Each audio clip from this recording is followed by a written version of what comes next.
Welcome into the Art Gibbs Sports Business Podcast. Thank you so much for joining us. And in this episode, we've got a special guest. We're joined by Ken Ungar, who worked at Indianapolis Motor Speedway and all kinds of stuff, and now heads up Charge, which is a sponsorship consulting company. And he's just got a depth of knowledge on sports business and some of that sponsorship-centric work. And of course, that's a topic that really fits into a lot of what we discuss here. And there were some really interesting areas that I learned a lot about in esports and some of the NIL stuff with sponsorship. So anyway, it's a great conversation. And without further ado, I'll send you over there now. Ladies and gentlemen, Ken Ungar. All right. So I'm joined here by Ken Ungar of Charge. And they do a lot of sponsorship, sports sponsorship consulting. Really, obviously, right in the direct vein of what we talk about here on the podcast a lot. So, Ken, thank you so much for coming on. And I guess I'll just kind of start with maybe a little bit about Charge. What are kind of your main areas of focus? Yeah, Curtis, it's great to be here. Thank you for the opportunity. So Charge is a sports marketing consultancy, and we do a lot in the sponsorship area. We advise both brands and properties about how to buy or sell sponsorship. So we talk about the kinds of properties that make good sponsorship opportunities, the pricing, the valuation, the types of activities to activate a sponsorship. We really help both buyers and sellers really extract the most out of the power of sponsorship. We're an agency that was founded in 2006, so we've been doing this for a while. And we work in all different areas. So on the sports side, we're in motorsports and the NFL and NBA and esports and a variety of different areas. And we're even in the non-for-profit side. So we help nonprofits make the most out of corporate sponsorship opportunities. That's fantastic. And so how did you get into sports and like sort of that sponsorship niche?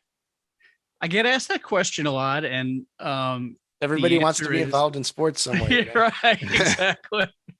And the answer for me is it was a complete accident. So I'm an attorney by training. I have a marketing and communications background from college and a little bit of professional work prior to all this. But I was actually working for the governor of Indiana, and his term was coming to an end, and I was looking for my next big adventure. And I was approached by the Indianapolis Motor Speedway. It was a company that I had known because they were a client of mine when I was practicing law. And so I was asked by the owner, Tony George, what I knew about auto racing. And I told him, I know absolutely nothing. And he said, good, you don't have to know anything. I'll teach you the racing part. You just have to help me run my business. So that was 26 years ago. Wow. And I've been in sports ever since, but it's been a wild ride, I'll tell you. Yeah. Well, and so what kind of stuff did you start out doing, and how has that evolved, even before Charge? What were some of the things you did and saw early on? Yeah, I was really blessed. It was a great opportunity because I really touched all the different areas of sports business. So, for example, when I joined the company, it didn't have an HR department, and it was an organization of 500 full-time employees and 2,000 seasonal employees. Wow. It runs the Indy 500, the largest sporting event in the world, but it didn't have an HR capacity. So I created one. And so that was kind of one project. And then another one that it was just great timing was the Indianapolis Motor Speedway was teaming up with International Speedway Corporation and to develop a facility in the Chicago area. And so I became the lead for IMS for developing what became the Chicagoland Speedway and then the Route 66 Raceway. But that was 4 years of developing a sports stadium from scratch. The last time I developed a sports stadium was never.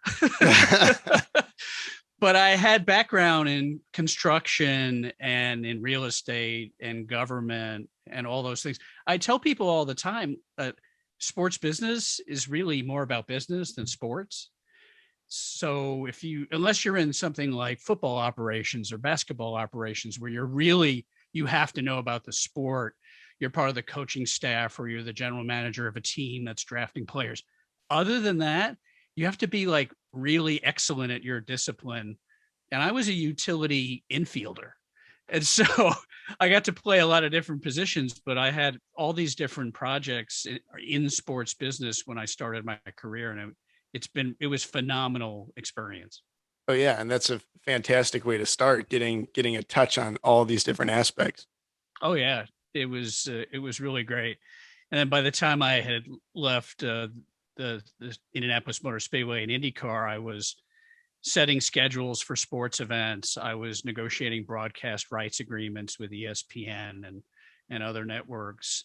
I was doing entertainment projects for scripted and unscripted television shows. So, what a fantastic experience to learn all these different areas. Oh yeah. And what are some of the things that you've seen kind of change throughout your time in maybe in those areas that you work? What are some of the biggest things that jump out to you? The three biggest areas are technology, technology, and technology. And so I'll Yeah. give you an example. So even 10 years ago, and I'll use it in the sponsorship area, social media was an add-on, right? It was a value add. Like, what are we going to do with social media? I don't know. Let's just, let's add on kind of some Twitter activity to, round off our sponsorship. Now it is the centerpiece of the sponsorship, whether it's Twitter or Instagram or Facebook or TikTok. Um, and so over time, we've seen technology, email marketing and selling tickets, text marketing, all these different things. Technology has absolutely changed sports business, like a lot of different areas of business. But in the course of my career in sports, that's been the number one change Oh agent. yeah. Yeah, now that the social media is kind of taken like a center stage, and and I think you mentioned it before, you can go into a contract negotiation and the, social profile gets pulled up and sort of, quantified in terms of the numbers and what it looks like and all of that kind of stuff. Even in not just in that as a place to earn, but also in their sort of main contract negotiation. Oh, Is- absolutely. And it is baked into everything, and it's integral, right? It started, like I mentioned, 10 years ago, value add, and now it's integral. And you're right. Being able to measure it changed the game. It Oh yeah. really, all these different measures kind of enabled us to see the impact of it, and it changed the game. Yeah, and in a sport like cycling, there's kind of this like gravel cycling that's really taken off, and there's a this basically privateer model they call themselves, and it's it's almost solely on social media. So they work directly with sponsors or with someone, and their their basically voice box or what they're selling is that social media voice presence, whatever. So they get all of their sponsors directly. I mean, it may be negotiated some way, but their their social media profile is what they're selling. Absolutely. And that's, the social media companies know that, which is why you look at like Facebook, for example, the rising prominence of Facebook Live, which is a direct competitive initiative against YouTube. And so they're all trying to capitalize on that social media account, right? And at its essence, and this is absolutely true in sponsorship and in sport, what is the most important aspect? Audience. So once these athletes, once these sports have audience around a social media account or elsewhere, that is key because audience is power in sports. And can be monetized. And It can be monetized yeah, exactly.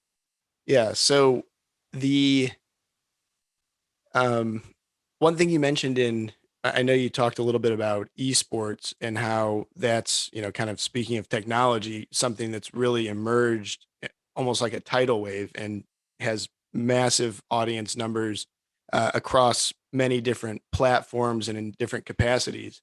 Um, but as that sports maturing, what are some of the things that both the athletes and the video game companies and all of that stuff, what should they be aware of, and what can they do to kind of grow that sustainable, attractive place for basically revenue for the sport?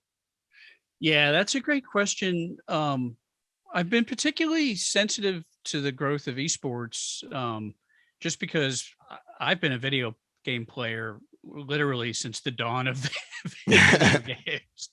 And so I've watched esports over the, 10 plus years, almost 20 years. And it's really been amazing.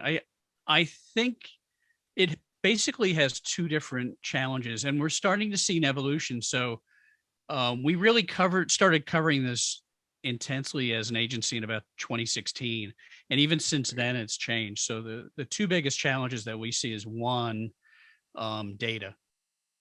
So for example, in 2016, I would watch, like, let's just say, Counter-Strike Global Offensive. If you watch a match, you could see how many people are taking the stream via Twitch, excuse me. And so you'll see like 1.3 million people are taking the stream, but you don't know where those people are. And so the geographical component of that audience is really important, because if I'm a US based sponsor and I don't sell my product in China or Europe or South America, I don't really care about sponsorship of an esport that isn't in the market where I sell my products or services.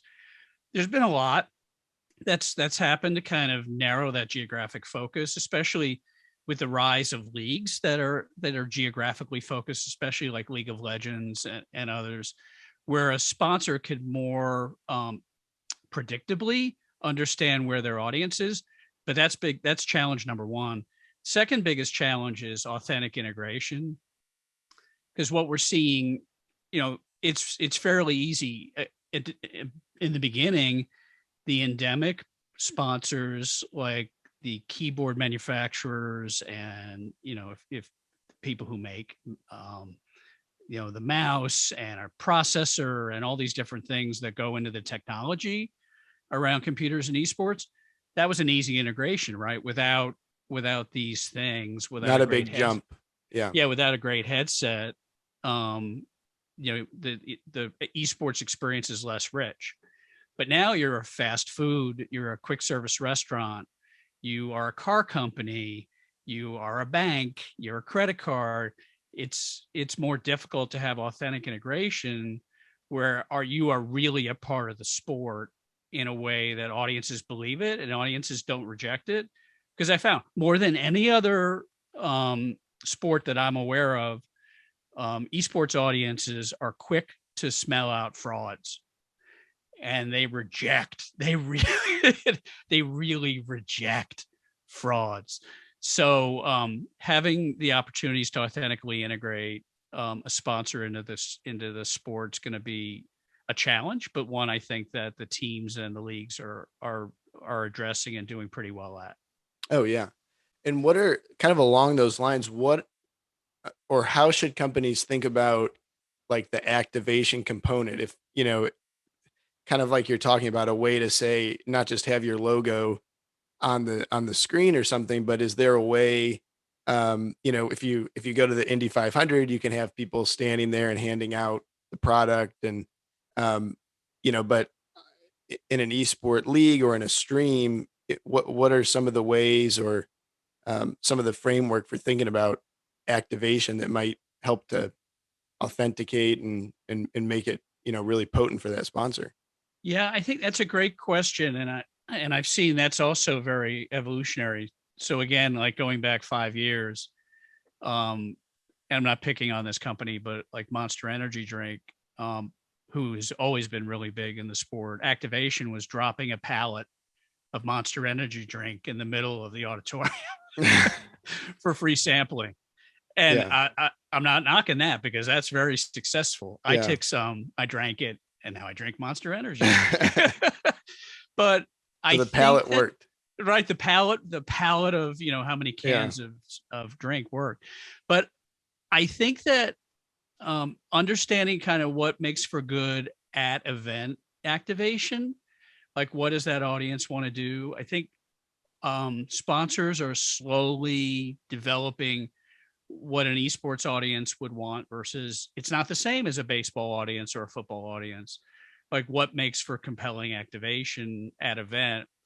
The second thing is to understand, especially we've seen this with the COVID-19 pandemic, is that we haven't necessarily had the ability to have at live events where an audience of 10, 20,000 can attend an esport event live.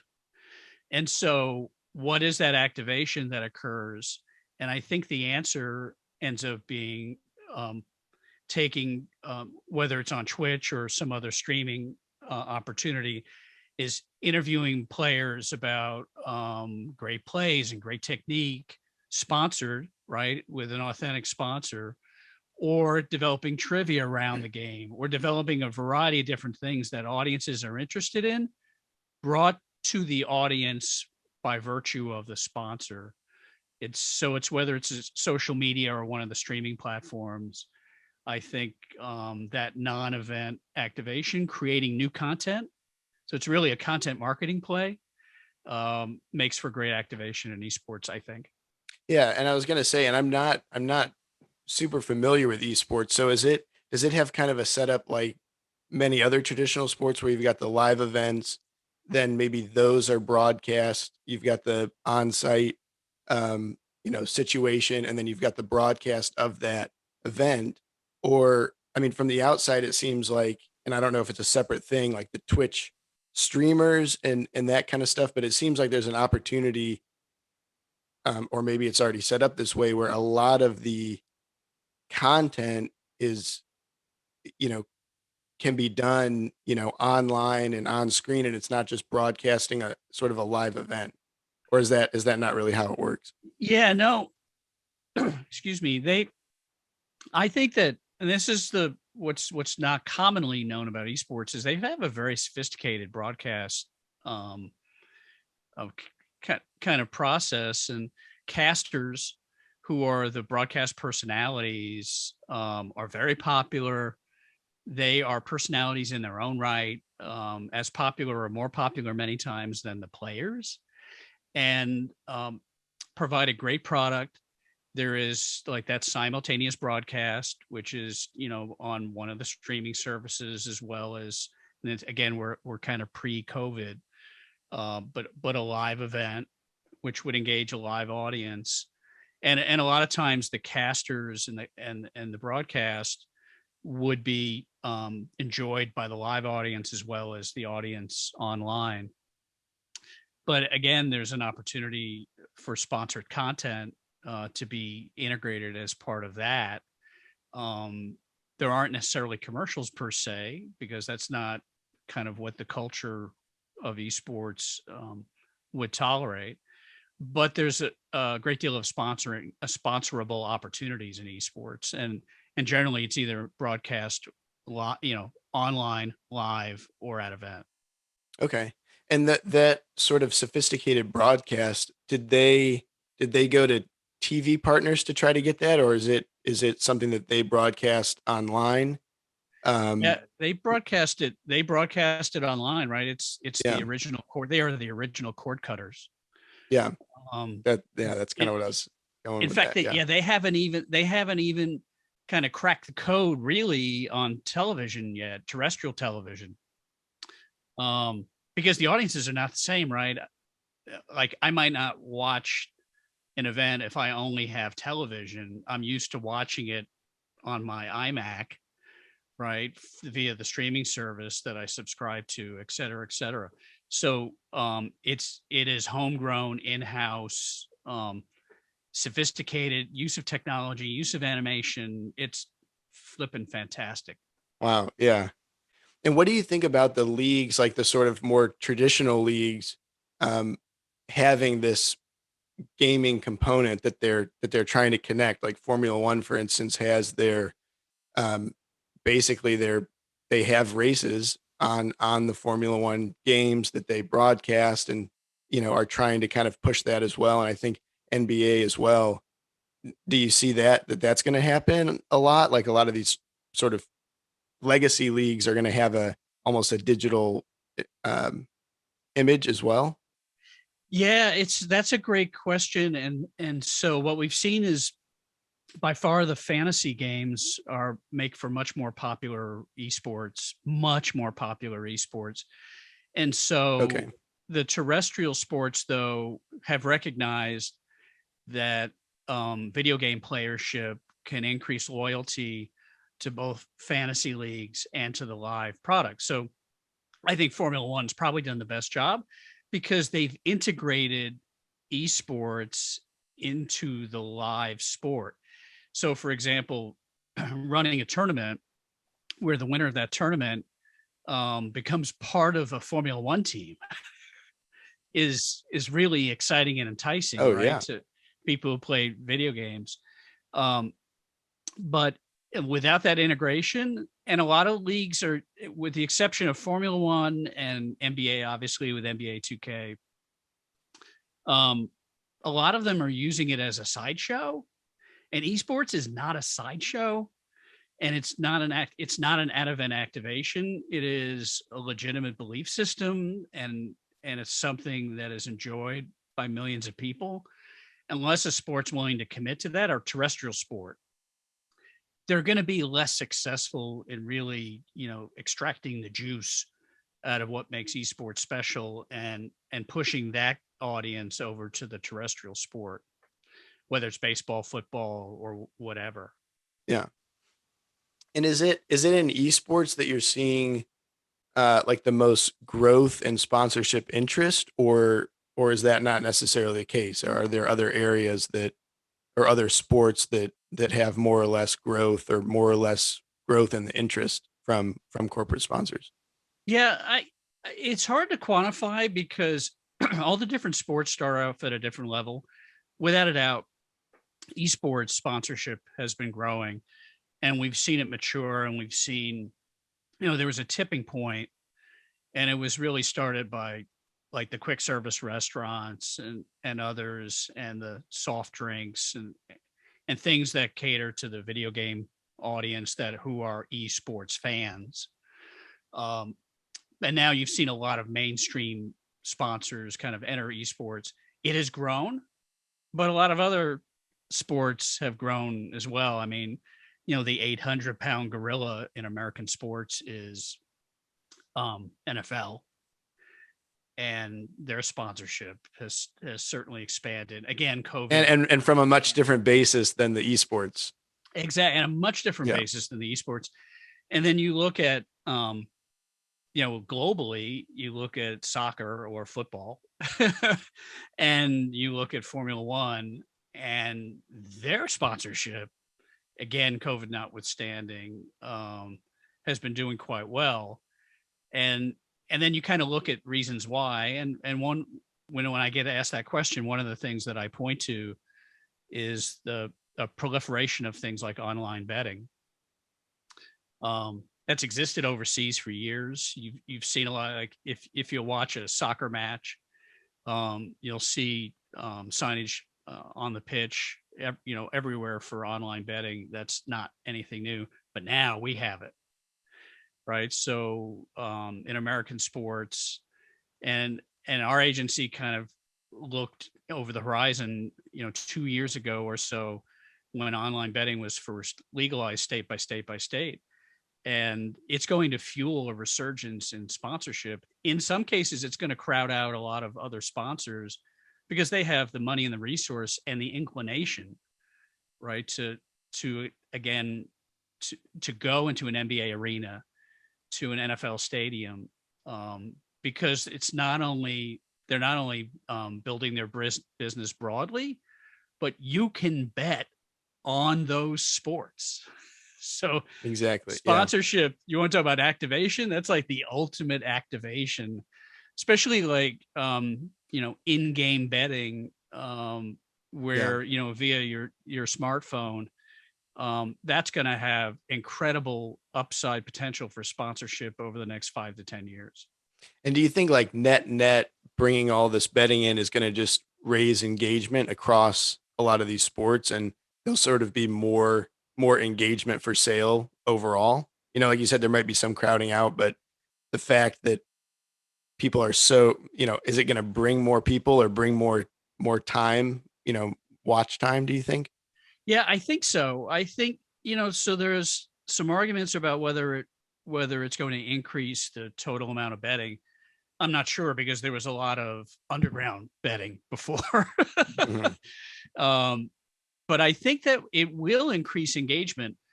And the reason why I think that, as I look at the brilliant kind of, decade long rollout of fantasy. And so, like, for example, I think fantasy football is one of the greatest things to ever happen to football from a sports business perspective. And the reason is football could be so regional, right? I root for my team, right? If I'm a fan of the Indianapolis Colts, I'm probably not a fan of the Jets. Yeah. But if I'm in fantasy football, I'm going to know all the players and all the teams. And so my engagement across all of NFL football increases. And so if you extrapolate the impact of fantasy on online betting, I think the same thing's going to happen, that it increases engagement along those platforms. Yeah, that makes a lot of sense. Yeah. Um, so I wanted to switch gears just a little bit and get Sure. some of your thoughts on the sort of sweeping name, image, and likeness stuff that's come through college sports. I did college sports, and um, the that was an issue every day. Don't accept this sandwich if it's not paid for. Don't accept. They're gonna come back and get you 3 years later. I mean, it's just it was a constant, massive thing, and now it's gone. All of it's gone, and basically the the athletes are totally able to negotiate these deals. Um, but like with anything, there's just many new participants kind of coming in at once. And so I wanted to get your thoughts on maybe what you see happening with that. And then maybe what are some of the pitfalls or things that each of the parties should be looking at: the athletes, the colleges, the companies. Yeah, no, that's a great question. And I look at it with some interest. We wrote a book back in 2007 about athlete branding called Ahead of the Game. Okay. And so if we look at things about athlete branding in 2007 and fast forward it now to name, image, and likeness, specifically in the college arena, like, what are those opportunities for companies? And at the risk of being called a naysayer, I don't really see a lot of opportunity at this point. And I've had these conversations with colleagues in the industry. I believe there are probably several dozen players who can legitimately carry national brand weight, uh, because their teams are so high profile. And if they're in a sport like football or basketball, well, in football in particular, they're skills players, quarterback, wide receiver, that they get a lot of play time and hence a lot of airtime. Um, there are not going to be many players. There are not going to be many athletes like that who are going to be attractive enough to get a solid national endorsement deal. And so for the rest, I have a feeling that it's basically going to be like social media influencer deals disguised as Okay. endorsement deals, because a lot of these athletes are fantastically talented at building an audience. Remember, we talked kind of a few minutes ago, the secret to sports is audience, audience, audience. And so they have an audience, right? Um, they're the Fresno State women basketball players, who have a TikTok audience of over 1 million followers. And so that's an audience. And a company will pay for access to that audience, will pay an endorsement fee, but it isn't necessarily related to sports per se. And I'm not referring to that specific instance in particular, but I have a feeling for a lot of the athletes, it's going to be really about social media influence than about their value of their name, image, and likeness. Now, the exception could be very regional, right? You have a regional company that is located around a college campus, and they are targeting alumni who also have a high degree of loyalty around whatever sport, male or female, and that perhaps the athletes will benefit from it. But my advice to athletes is not to spend a lot of time trying to build a brand presence. I mean, the professional players we work with, we tell them, listen, building a brand is a 1, 2, 3, sometimes 4 year endeavor. I look at like the greats at brand building, Peyton Manning, Jeff Gordon, like a decade of brand building. You're out of college in 4 years. So I really want college athletes to focus on A, college, and B, if they have aspirations. There are 400,000 NCAA athletes, about 10,000 go pro. If they're one of those 10,000, focus on your craft of your sport, but don't worry about name, image, and likeness, because I don't see a pot of gold at the end of that rainbow for the vast majority of athletes. Yeah, that's a good point. It does seem almost like an influencer deal. If you have somebody who's, kind of a popular person on campus, or maybe they're in a fraternity or sorority, they have a big following, a clothing brand might reach out and give them something, and the athletes are sort of just off limits. And now that clothing brand can reach out and give the athletes something as well, kind of based on their following. What do you think, or do you think it's going to have any effect on the deals that colleges might have, especially like you mentioned, it just comes to mind like a lot of like SEC um, colleges, the SEC might have a deal with Coca-Cola, but the colleges, it's a lot of times more local, and it's kind of a almost an alumni engagement thing. Is that gonna is some of this NIL stuff gonna take from those sponsorships, or not have any effect, or maybe grow for both? I think that's an awesome question. And the answer is whether the athletic departments and their athletes can play nice in the sandbox.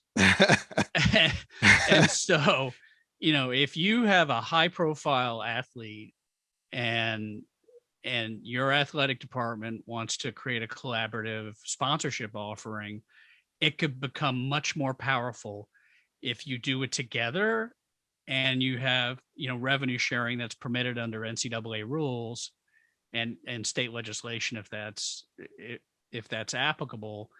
Then you can create some powerful relationships.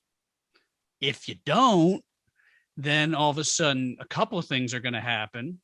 One is, as athletes get a little bit hungrier and they're not necessarily having success, you're going to see Facebook posts, you're going to see like Twitter and TikTok posts of the athlete in their school colors. You won't see the logo because that's prohibited, right? But they're going to start to push that envelope of intellectual property, of what's the school, what belongs to the school, and what belongs to the athletes. And you're going to start to That's have interesting. Yeah. collisions. And the other thing is what happens when the school has Adidas and the athlete's been approached by Nike, and all these different collision issues that haven't necessarily been sorted out. It could be a mess. It could be a mess. So I like creating win-wins, like what we do.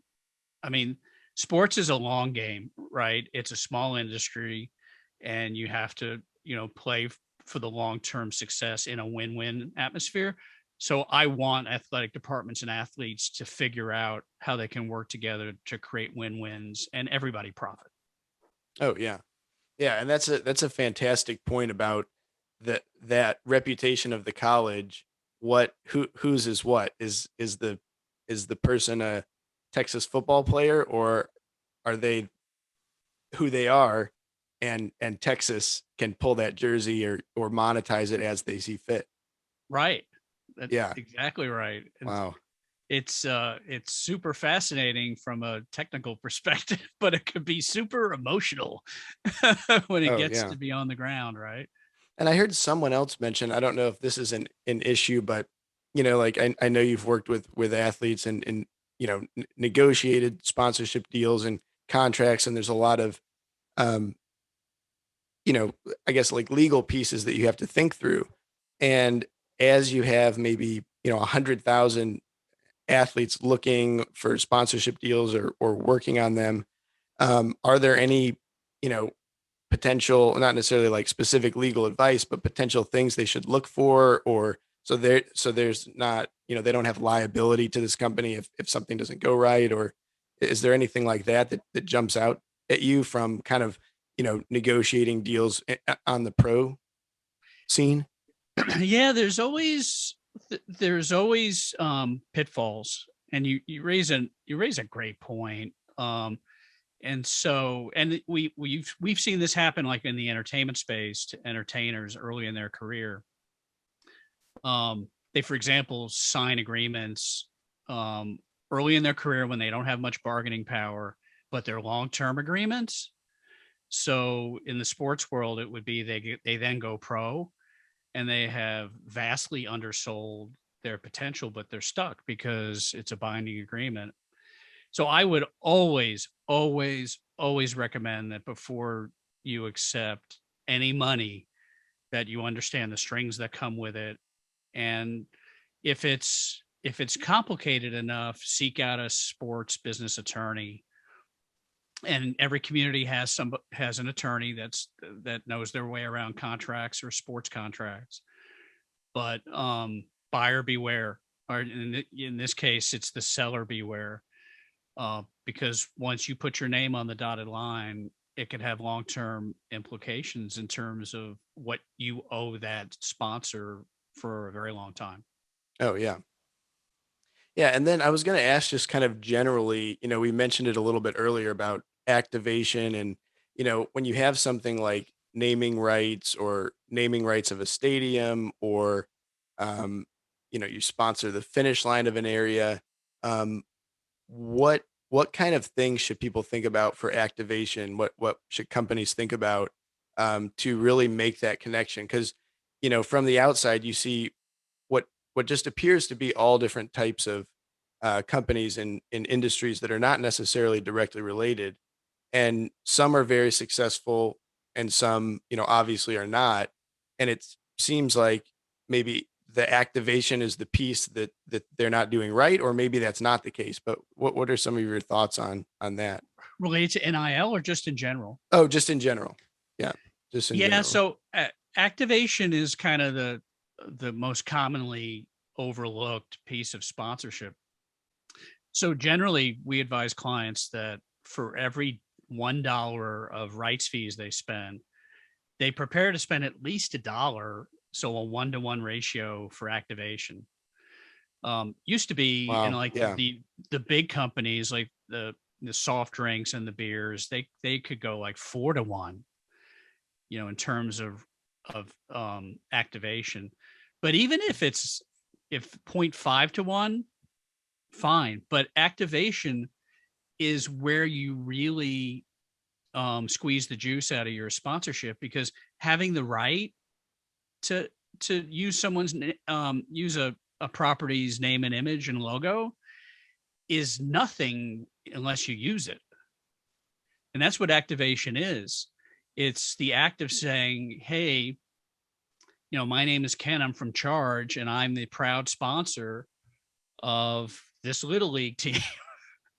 And so it's only through that process of activation, which now could be like social media, live experiential activation, public relations, all these different areas. Um, that's the key to really pulling the success out of the sponsorship to make it worth the rights fee that you've paid.